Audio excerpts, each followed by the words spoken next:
اول حاجه بنتعامل معاها لما بنيجي نمسك اي تليفون هي واجهه المستخدم او اليو اي بتاعه التليفون، ودي اللي بتخلينا نحدد اذا كنا هنحب التليفون ده او مش هنحبه. علشان كده هنتكلم النهارده على واجهه المستخدم الخاصه بسوني، وهي سوني اكسبيريا يو اي من خلال تليفون سوني اكسبيريا اكس زد، وهنتكلم عن اهم المميزات الموجوده فيها. خليكم معانا.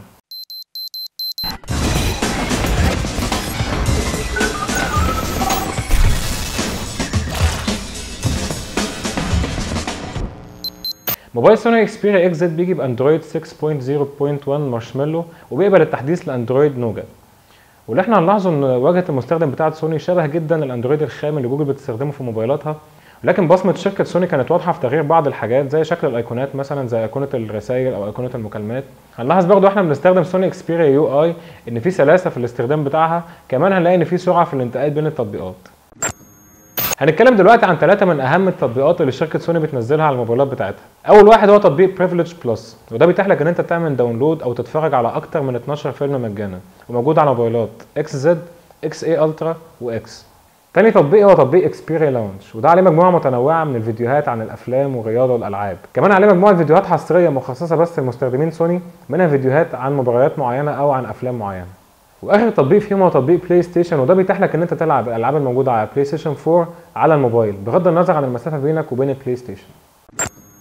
الفينجر برينت سنسور او البصمه موجوده في المكان اللي احنا متعودين عليه دايما في موبايلات سوني، وهو في المكان بتاع زرار الباور، وممكن تدخل عليه لحد 5 بصمات، فممكن ندخل مثلا صباع الابهام في الايد اليمين والثلاث صوابع الموجودين في الايد الشمال. واجهه مستخدم سوني اكسبيريا يو اي مرنه جدا، وممكن تعدل فيها في كل مكان بالطريقه اللي تريحك. يعني مثلا لو دوسنا هنا بنجيب سيتنجز وبنقدر نختار منها اكتر من حاجه، زي ان احنا نعمل اوتو روتيشن للايقونات على شاشه الهوم سكرين، او ان احنا نختار حجم الايقونات يكون صغير او كبير. كمان ممكن نختار ان احنا هل اسامي الابلكيشنز تكون ظاهره ولا لا، وحاجات تانية زي ان احنا نختار نوع النقلات بين الشاشات المختلفه، ان هي تبقى فلات او فلو او اي حاجه من الحاجات دي. ممكن نختار مثلا ويند ميل ونشوف شكلها مع بعض. من الحاجات برضو اللي ممكن نفعلها او نقفلها هي الاب ريكومنديشن. لو فعلناها، اول حاجه ده شكل الترانزيشن بقى عامل ازاي بعد ما غيرناه. تاني حاجه اللي احنا فعلناها هي الاب ريكومنديشن، ولو جينا نشوفها من هنا هنلاقي ان اليو اي بتريكومند لنا شويه ابس ان احنا ممكن نعملها انستول بناء على استخدامنا وعلى الابلكيشنز اللي احنا اوريدي منزلينها.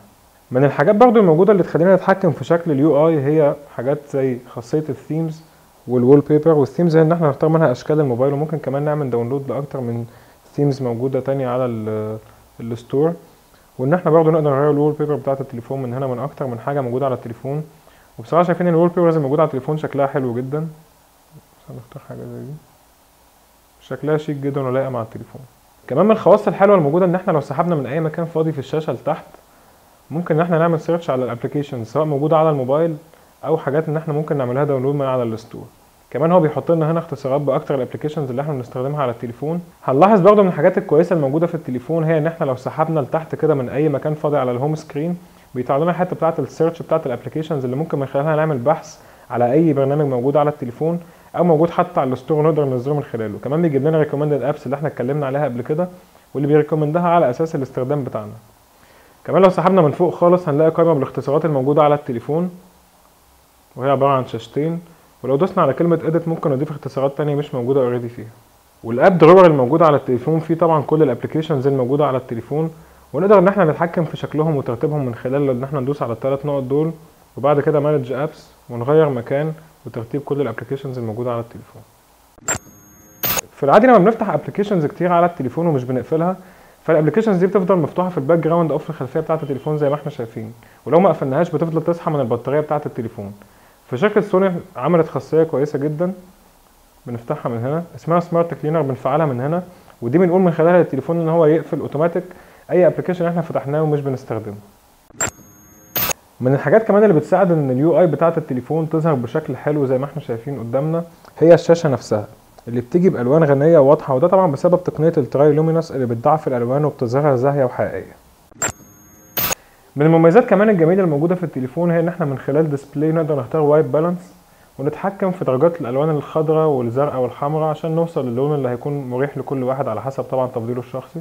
كمان لو دخلنا على ايمج انهانسمنت هنلاقي فيه خاصيه اسمها اكس رياليتي فور موبايل، ودي اللي بتساعدنا ان احنا نعرض الصور والفيديوهات بجوده اعلى بكتير من الجوده العاديه. زي ما احنا شايفين وهنا بيورينا الفرق من غير ما نكون مشغلين اكس رياليتي، وهنا لو شغلنا الاكس رياليتي. لو انت حد اول مره يستخدم واجهه سوني اكسبيريا يو اي، ممكن ان احنا نستخدم الانترودكشن اند تيبس فيتشر اللي شركه سوني حطها في السيتنجز، واللي بتفهمنا ازاي نستخدم التليفون، وبتفهمنا ازاي نستخدمه من اكتر من حاجه زي الاسينشالز، او ازاي نترانسفير الداتا ما بين بعض، او كذا حاجه موجوده على التليفون. كمان من الشورت كاتس الموجوده في التليفون ان احنا لو خبطنا مرتين على الشاشه وهي مقفوله بنقدر نشوف النوتيفيكيشنز اللي جايه لنا على اللوك سكرين، لكن الحركه دي مش موجوده اصلا باي ديفولت على التليفون، لازم احنا نشغلها من جوه من الاعدادات. بندوس على ديسبلاي، بعد كده بندوس على تاب تو ويك اب. كمان في حاجه موجوده تانية بنفعلها من قائمه الديسبلاي، وهي الجلوفز مود، اللي بتخلي الريسبونسفنس بتاعه الشاشه اكتر حساسيه، علشان لو احنا بنستخدم الموبايل واحنا لابسين جوانتيات او جلوفز نقدر ان احنا نستعمل التاتش وما يضايقناش. من الحاجات الكويسه اللي شركه سوني حطاها ان احنا لو عايزين ندي التليفون بتاعنا لحد تاني يستخدمه ومش عايزينه يدخل على الصور او البرامج بتاعتنا، ممكن ان احنا نضيف مستخدم تاني من هنا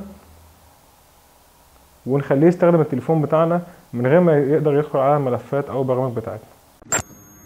ده كان استعراض لواجهه مستخدم سوني اكسبيريا يو اي. لو عايزين تشوفوا تقييمات ومقالات تانية تابعونا على موقعنا reviewzat.com، وتابعونا على فيسبوك وتويتر وانستجرام ريفيوزات. كان معاكم احمد مغازي، سلام.